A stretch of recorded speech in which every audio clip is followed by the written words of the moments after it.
My father was not a baseball fan. He didn't like football that much. Basketball wasn't his thing, nor was hockey. And when I was a kid, those were the only sports that were around, I think. There wasn't anything else. But he was a fisherman. He loved fishing. And when I was 5 years old, I desperately wanted to go fishing with my father.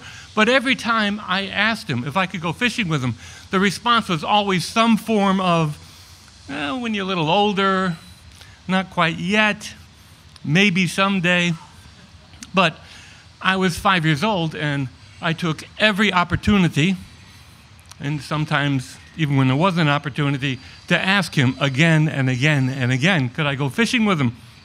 So there was that supper time in June, and my parents were talking about the upcoming summer vacation to Vermont. So I once again said, Dad, when we go to Vermont, will you take me fishing?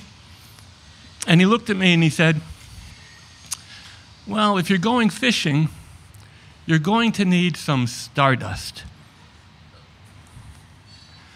Now, I was hoping he would say yes. I was afraid he would say no. And I was totally confused about this stardust thing. I said, stardust? What do you mean?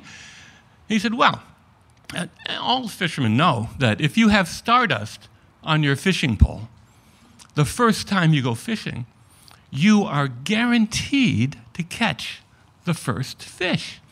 Well, this sounded pretty good to me. I said, where do you get stardust? He said, oh, don't worry about that.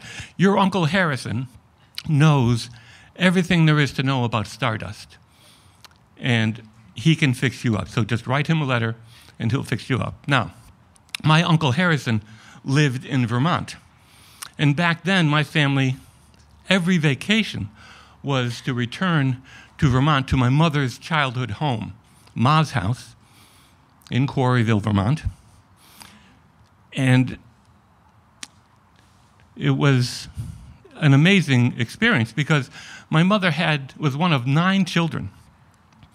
All 9 married. All 9 had children of their own.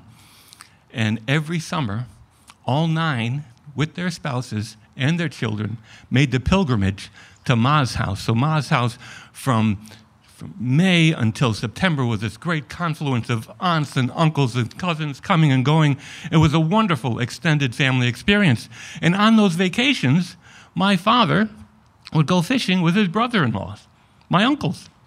And this year, I was going to get to go with him, which was terrific. So my mother helped me write the letter to Uncle Harrison, and I was holding the letter in my hand as our 1947 Ford started up at the granite gravel driveway on the way up to Ma's house. And there, in the side yard, was Uncle Harrison mowing the lawn, wearing a tie. It's 1954. So we parked the car. I ran down the driveway to where Uncle Harrison was, waving the letter at him, and he stopped mowing, and he mopped his brow with a kerchief he had, and he put it in his pocket, and he said, well, Baby Tony. Back then I was Baby Tony, and my father was Big Tony. Don't even think about it. Don't even think about it. So I'm holding the letter up. He said, what have you got there? Took the letter, and he opened it. I said, oh, you're going to fishing with us. That'll be fun, won't it? Then, of course, you're going to need some stardust. Don't worry about a thing. This is peak stardust season, and there will be no trouble at all getting enough for the fishing trip. And thanks, Uncle Harrison. And I ran back up the hill to tell my parents the amazing news.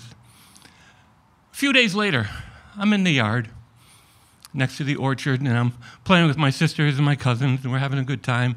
And my father called me into the barn, and he gave me a yellow fiberglass fishing pole with an enclosed spin cast reel. It was used and a little bit beat up, but it was mine, and it was beautiful.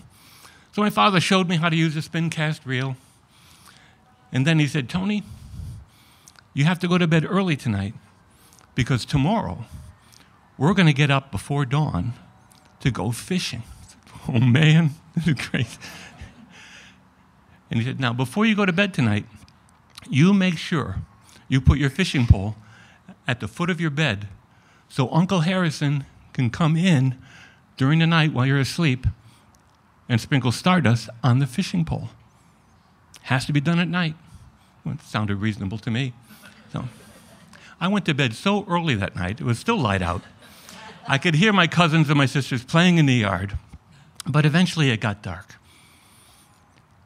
And eventually I heard footsteps coming up the stairs, down the hallway, pausing outside my door.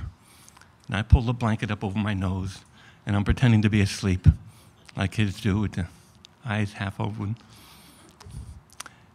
And the fishing pole is right in front of my bed, and I see Uncle Harrison walk in. He tiptoes in, and he and the fishing pole are silhouetted against the moon-bright window. And I watched as he reached into his pocket and sprinkled stardust on the fishing pole, and then tiptoed out of the room. Can you imagine how I felt? I mean, I'm 5 years old. I am thrilled. I am excited. I'm happy. And I happily drifted off to sleep and dreamt of very large fish. It seemed like a moment later, my father was at the foot of my bed, shaking my foot, saying, "Tony, get up, we're going fishing." I jumped out of bed, and my father laughed to see I was fully clothed, including shoes. This was before sneakers, including shoes. I was taking no chance on being left behind for not being ready. So we drove to the lake. They put me in the boat, and my father and my uncles pushed the boat out onto the lake, got in, lowered the outboard motor, and the old Evinrude motor coughed to life in a puff of blue smoke. And my father, my uncles, and I were gliding through the mists, slowly rising from the smooth black surface of the lake. And I was in love with fishing. A minute or so later, my father said the engine cut out, and we sputtered to a stop and drifted for a while. The only sound he could hear was the water lapping up against the sides of the boat. My father said, "Well, Tony, what do you think? This a good place?" "Yeah." I didn't know. I just wanted to fish. So my father said, "Okay, here's what we're going to do. I'll bait your hook for you, and I'll put it in. And if you don't catch a fish in a few minutes, we'll go somewhere else. Because when you have stardust on your fishing pole, if you don't catch a fish right away, it just means the fish are somewhere else." It made sense to me. Now, to this day, I do not know if they had caught a fish earlier and put it on my line, or if stardust really works. Two wonderful alternatives. I do know that as soon as my red and white bobbin hit the surface of the water, it was being tugged underwater, and my father and my uncles were urging me to reel in my first fish, a keeper, a perch. Now, when I think of that stardust memory, I am in awe of the trouble my father and my uncles went through to create that moment. And you have to understand, these were hard men. They grew up, came of age during the Great Depression, had to leave school to go to work to support their families, and were then called off to a horrific war. They led hard lives, but were not hardened by life. They knew that in this life, you can't avoid struggle and pain. But more importantly, they also knew you can create joy.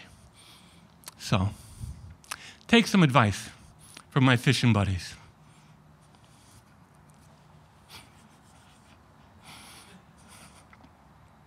My father and my uncles. Sparkle while you can.